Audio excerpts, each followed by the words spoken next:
a próxima palestrante aqui, que é a senhora Kátia Smulin. É isso? Smulin, diretora-geral do grupo Matema, não é isso? 15 minutos.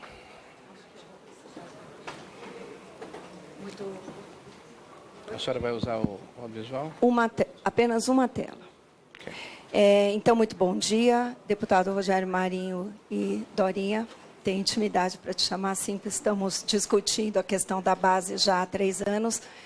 Eu vou pedir licença, porque eu acho que eu vou fazer uma fala diferente em relação a todas as outras. Eu entrei no movimento pela base por desespero, por uma razão. Eu queria que vocês não perdessem de vista esse quadro que está aí. Há 20 anos, mais de 20 anos, eu me dedico a estudar e a ensinar e pensar as questões da matemática nesse país, do ensino da matemática.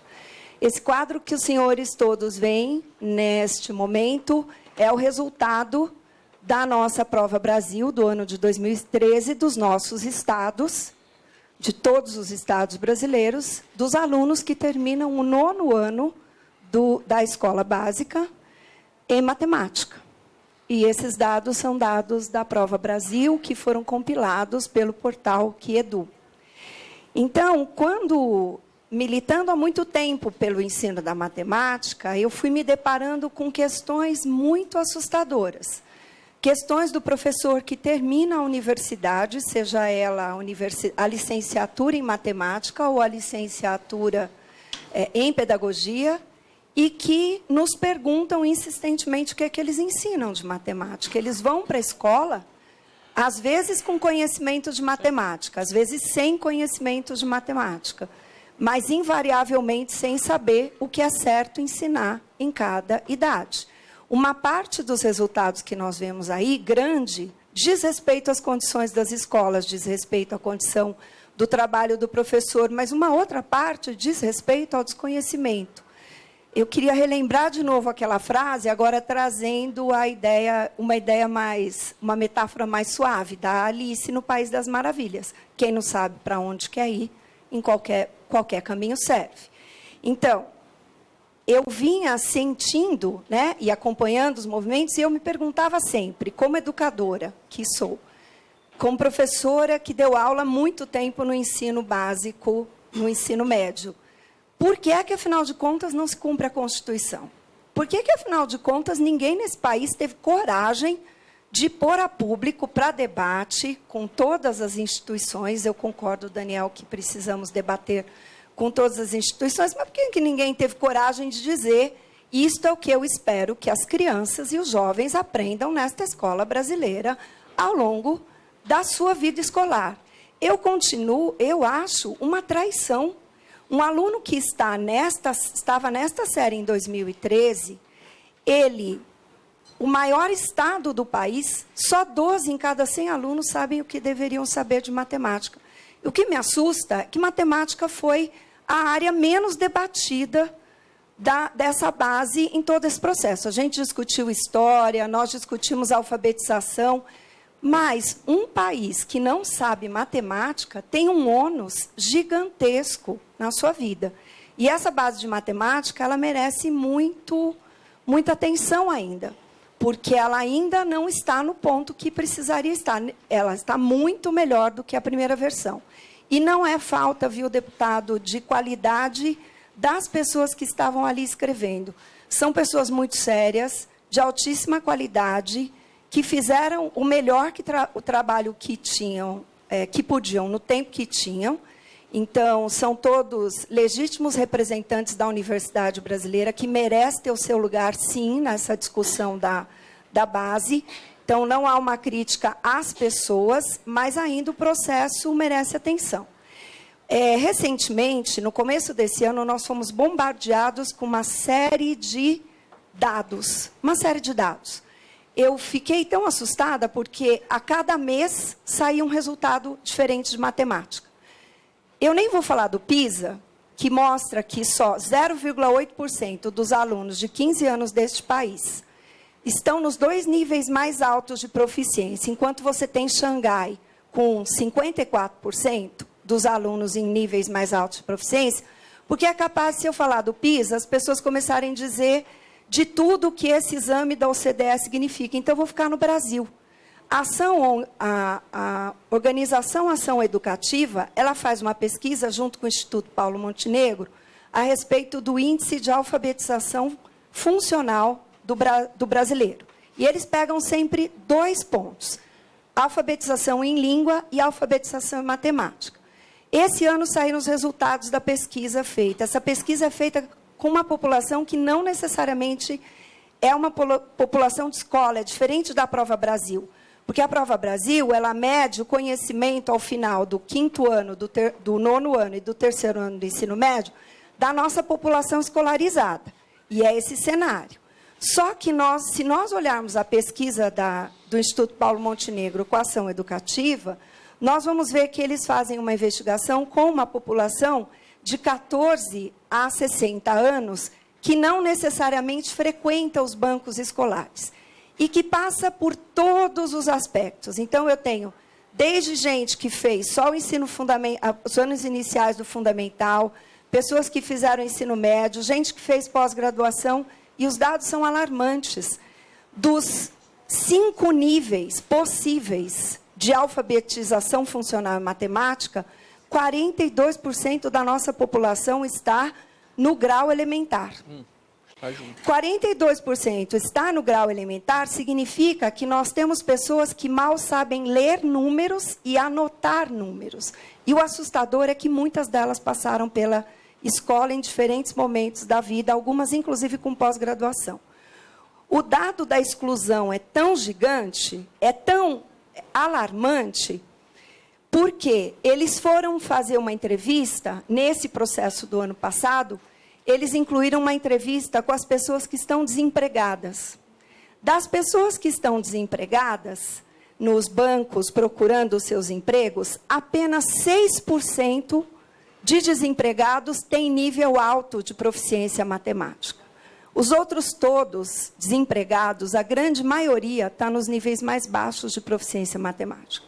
Então, esse dado que nós estamos vendo aí, ele cria um grau de exclusão do qual nós, muitas vezes, não nos damos conta. Porque nós vamos criando sistemas assim, matemática é difícil mesmo, ela era difícil para o meu pai, ela é difícil para a minha mãe, ela é difícil... Mas ela não é difícil para todo mundo. Se eu tenho 54% de alunos em Xangai que conseguem tirar proficiências mais altas, os nossos alunos brasileiros não são diferentes, falta-lhes condições. E uma das coisas vai aparecer, porque quando eu não tenho clareza do que eu quero ensinar, eu vou ao livro. Eu fiz uma pesquisa, essa pesquisa acabou ficando conhecida, que cruzou 2 dados.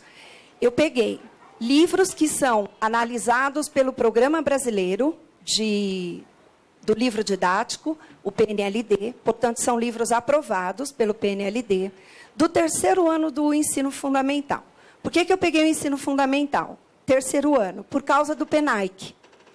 E por conta da prova ANA, que foi criada para medir o índice de alfabetização.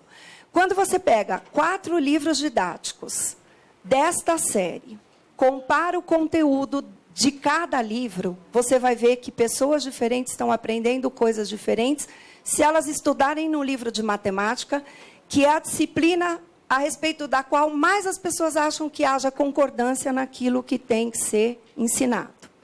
A outra coisa é que quando você cruza com as expectativas de aprendizagem, portanto, os indicadores de avaliação da ANA, não dialoga. Porque os livros, muitas vezes, trazem uma expectativa acima daquilo que a própria ANA avalia. Então, nós temos um país que não tem clareza do estrago que está fazendo, porque a matemática virou objeto de denúncia.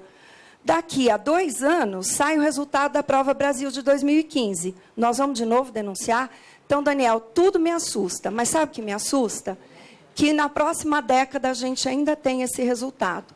Porque vocês podem acreditar, em 4 anos, que é o tempo, menos de 4 anos, que é o tempo que falta, para acabar esta década, nós não vamos reverter esse quadro. Se as questões não começarem a ser trabalhadas agora.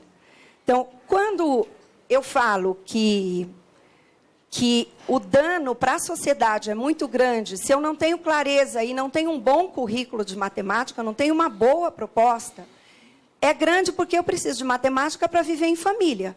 Hoje, uma família que paga juros de mais de 400% ao ano em cartão de crédito, falta-lhes matemática.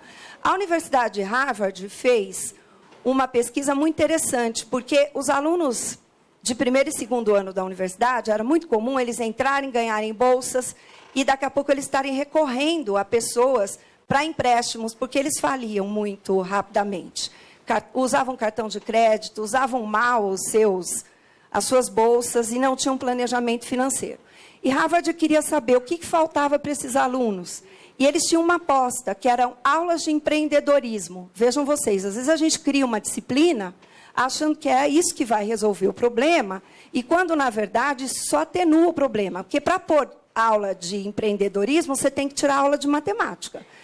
Matematicamente, o dia só tem 24 horas.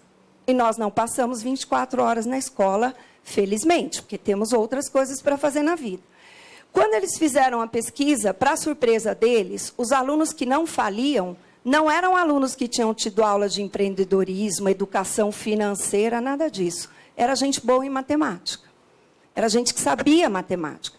Porque até o 5º ano, se você souber a matemática que você tem que saber, até o 6º ano, você não vai falir com cartão de crédito. Então, eu preciso de matemática. Para ser um profissional liberal, a Fundação, o Movimento pela Base, nesse caso, liderado pela Fundação Lehman, fez uma pesquisa que todos nós deveríamos conhecer. Chama-se Projeto de Vida. Na pesquisa Projeto de Vida, feita com alunos brasileiros de escolas públicas e privadas, viu, Amabile? Porque o movimento sempre teve muita preocupação de ouvir muita gente. Eles mostraram que alunos brasileiros, bons alunos, que tinham sido muito bem-sucedidos no Enem, eram péssimos nos seus empregos, porque não sabiam coisas básicas de matemática. Os depoimentos são assustadores. Então, eu não sou empreendedor se eu não souber matemática. Para ser um aluno da universidade, de todos os cursos, ter bom raciocínio matemático faz diferença. E se eu quero fazer ciência nesse país, eu também preciso saber matemática. Para isso, eu preciso ter conhecimentos específicos. Isso a base está trazendo. Eu acho que essa segunda versão da base mostra mais claramente aquilo que se espera que os alunos aprendam, mas ela tem um defeito, que se vocês observarem, na fala da Bia, na fala da Maria Helena, e agora na minha fala, vocês vão ver que começam a ser coisas recorrentes, falta progressão. Ainda não ficou muito claro, por exemplo, a relação entre a educação infantil e o ensino fundamental. Pensando no ensino fundamental, a álgebra no ensino fundamental 2, e eu vou já terminar dizendo por que eu escolhi esse segmento e não o ensino médio. Então, eu não tenho a progressão clara. Não dialoga ainda a base do 8º e do 9º ano em matemática com o ensino médio e nem com as disciplinas de física e química e biologia. Eu ainda acho que essa questão está muito dissociada, né? Mesmo com história e geografia. Hoje, para estudar coisas de geografia, você precisa saber ler infográficos, ler gráficos. Tem uma alfabetização matemática que ainda não está bem equacionada na base. Então, nós estamos todos preocupados com uma alfabetização de língua. E eu estou muito preocupada com como é que a base está tratando o letramento em matemática. Por quê? Porque, eu vou fazer uma brincadeira, só para descontrair. Quando você está em casa, seu pai diz assim, seus primos chegam. E aí você fala, nossa, que bom, os filhos da minha tia vêm para cá com os meus primos. Você vai entrar no 6º ano e as pessoas vão dizer, você vai estudar números primos. E eu vou dizer, nem sabia que a minha tia vinha com os meus primos para cá. Porque números primos e primos, embora a palavra seja a mesma, o sentido desse termo é muito diferente dentro e fora da matemática. Quem está preocupado com isso? Nós precisamos estar. O benchmark internacional que nós estudamos no movimento mostra que há um avanço nos currículos mundiais de diferentes países com preocupação com habilidades básicas, com habilidades de alto nível, com habilidades que sejam comuns, com competências de formação integral. Isto a nossa base ainda não deu conta de fazer, e a matemática sofre com isso. Porque como a matemática é uma disciplina mais dura, se as altas habilidades, se as competências socioemocionais, elas não forem contempladas, eu não tenho como justificar que eu tenho que trabalhar a comunicação matemática. A resolução de problemas, que é um objeto central para mobilizar conhecimentos em situações novas, ela fica uma mera retórica. E aí, para nós concluirmos, eu queria dizer o seguinte: quando eu olho para esse quadro, eu tenho 3 preocupações com ele. Uma eu já falei, é uma geração que se perdeu. Porque os resultados do ensino médio desta mesma turma não vão mostrar, em 2015, um avanço. Então, é triste dizer isso. Amable, vocês vão continuar recebendo, nós todos, no ensino superior, alunos com habilidades muito baixas. Isso faz muita falta na formação deles. A segunda coisa que eu queria dizer, que me preocupa, é que eu faço uma base pensando nesses resultados até agora. Porque se eu pensar nesses resultados, eu vou dizer, meu Deus, isso aqui é uma tristeza, uma tragédia absoluta. Então, baixa o nível do ensino médio, põe expectativas muito baixas para fazer com que os alunos alcancem o que eu quero. E eu queria reforçar a fala do Denis lá do começo da mesa. Não é isso, esse currículo não é mínimo, esse currículo não é básico, esse currículo são expectativas altas para eu mudar o padrão de aprendizagem desses meninos e meninas que estão adentrando e que estão no meio da nossa escolaridade básica e ainda podem avançar muito mais com uma contribuição grande da matemática. E a terceira preocupação é que os objetivos fiquem muito estanques do ponto de vista do calcule, meça, resolva, que são palavras, você lembrou de Dewey e eu vou falar do Bloom, que olhando para a taxonomia do Bloom, você tem objetivos que, se você não tomar cuidado com a redação, eles exortam a habilidades muito básicas. Então, a minha mensagem aqui é em prol de que todos nós, nos seminários estaduais e nas discussões que virão por aí, olhemos com cuidado para a base no que diz respeito ao letramento matemático dos alunos. Muito obrigada. Obrigado, professora. O próximo aqui é a professora Cleusi